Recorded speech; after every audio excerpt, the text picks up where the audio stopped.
Cameras, are we good to go? All good here? Alright, guys, we have our assistant coach, Mr. Ryan and Doeschate. As usual, we'll take one question at a time. Who wants to go first?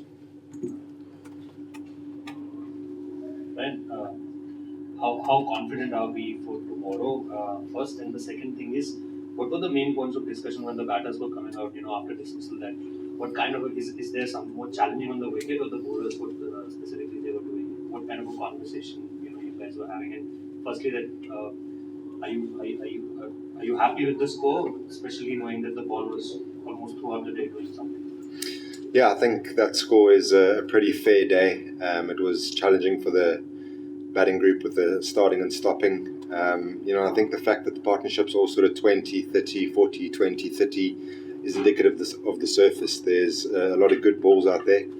And if we can push that close to 300, we think that's a very good score. I mean, obviously with the rain breaks, the messaging is about switching back on, which is difficult to do, and you almost got to start again every time. But I thought the guys did, by and large, they did very well today.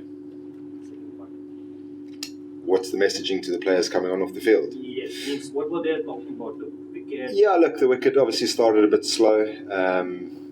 But the main thing is, to mentally be able to switch back on as soon as you go back out there. The stop-starts are disruptive for the batters. You're obviously trying to get some rhythm. But, we knew they would come hard in that first session, and with the rain, they get to start again, so to speak, and then they're pretty fresh. So just switching on. Actually, I thought Sai played really nicely. There's obviously two really good balls in that last spell from Josh Tung. But yeah, we're pretty happy with 205 for 6, whatever it is. Coach, Captain said yesterday that Karun Nair's participation in the game would be taken before toss, seeing the conditions. Considering what it was a green top today, what was the chat and why didn't he play? I think it's quite a complex issue around Bumrah. We obviously want to wheel him out, but we also want to respect where his body's at. And on the basis of that, we just felt that it wasn't worth including him in the squad. He has bowled a large number of overs. I know it doesn't always seem like that because he's only played 3 tests and he only bowled in 1 innings in Manchester. But if you look at the loads, he's bowled a lot of overs, and like he did say coming into the tour, he was going to be available for 3 games, and we just felt it was right to honour that call. Coach, you always maintain that Karun always looked in good rhythm and backed him. But given the stage of his career where he is, how important is this knock, and what kind of conversations you do have after Manchester, especially when Bishop was not available? So that number 5 was very important. Yeah, look, Karun's been asked to do a tough job on the tour.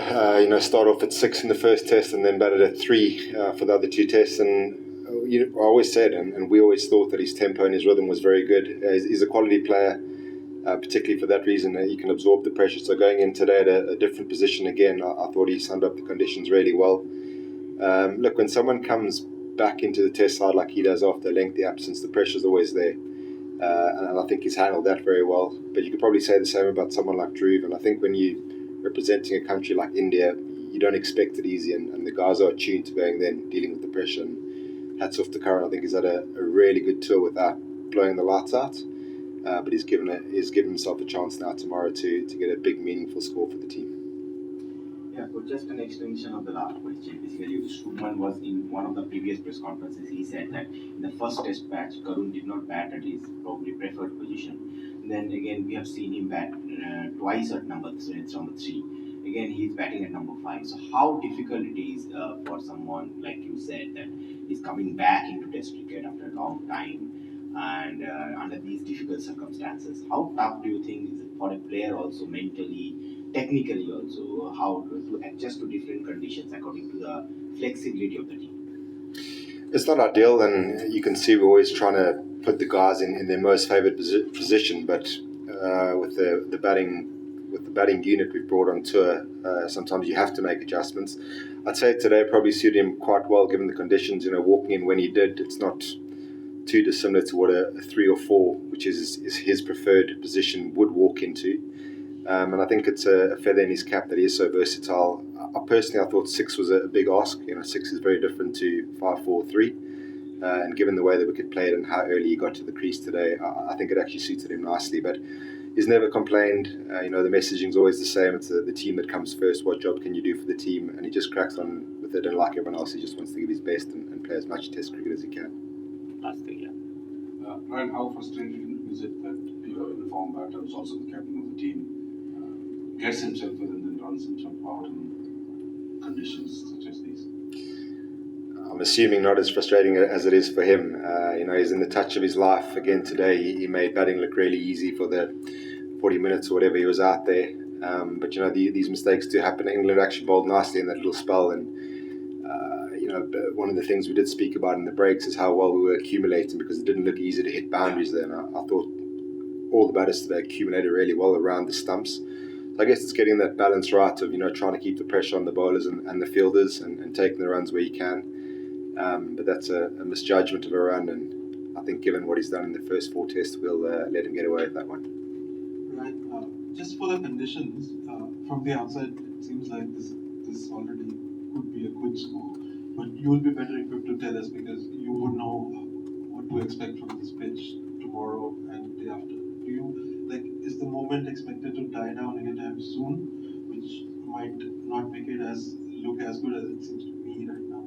And the other thing is, just as a batter facing somebody like Josh Dunn, who can kind of spray the ball around and then come with balls that are bordering on the unplayable. He's bowled 4 or 5 such balls in the series. How's that? Yeah, look, I think when you set out for a tour of England, you expect conditions closer to this than what we've seen in the first 4 tests. How do I think conditions will play out over the next 4 days? I think it's got a lot to do with the overhead conditions. If it stays cloudy, I think the ball will continue to do what it's done. I think the bowlers' landings were quite tricky today as well. I thought all the England bowlers struggled with that, and that's maybe why you saw some inconsistency. But it actually makes it very challenging when someone bowls like Josh did today. He's a very good bowler when you don't know what's coming down as a batter, and he's bowled a couple of absolute jaffers in there and got 2 big wickets. It does make it tough. But for us, hopefully it stays the same. I think if you get the ball in the right area, and like I said about the partnerships, you never feel like you're in there. There's always a good ball around the corner. And I don't think it's going to go absolutely flat. I don't think there's going to be a massive change in conditions. But hopefully it stays as close as what it was today. Ryan, you were just talking about the complex case of Bumrah. Now, when your lead pacer makes himself available only for 3 test matches in a series, and now with the conditions pretty much the best for a bowler. So for a think tank, how hard is it to you have your best bowler, you can only play 3 matches, and how you go about managing all the difficulty with the team management? Yeah, every time I've answered this question, I've spoken about putting the pieces of the puzzles together, and guys were baffled when we didn't play him in the third test, sorry. And our thinking, was that the oval, yes, it's got bounce, but it's normally a fairly good wicket for batting on, and we thought we'd roll the dice in Manchester, where obviously if we'd won the toss, we would have bowled. In hindsight, you would have loved to have had him here. But you would also have said if we come here 3-1 down that we didn't use him there. So it's trying to not guess, but trying to look into the future and then try to see how we can manage him. And maybe England have got it spot on, leaving the best bowling wicket for the last test after he's played 3. Final question. Ryan, just an extension of that. Managing Bumrah is different, but how do you manage the bowlers around him? Now, Prasidh Krishna misses a game, he comes back into the 11. Arshdeep and Kuldeep warm the bench for 5 tests. Abhimanyu Easwaran remains on the bench for 10 tests. How do you manage that in the dressing room when the players are consistently not playing, and there's a player who's picking and choosing games, and others around have to fall in line? So, how tricky is that a situation to deal with?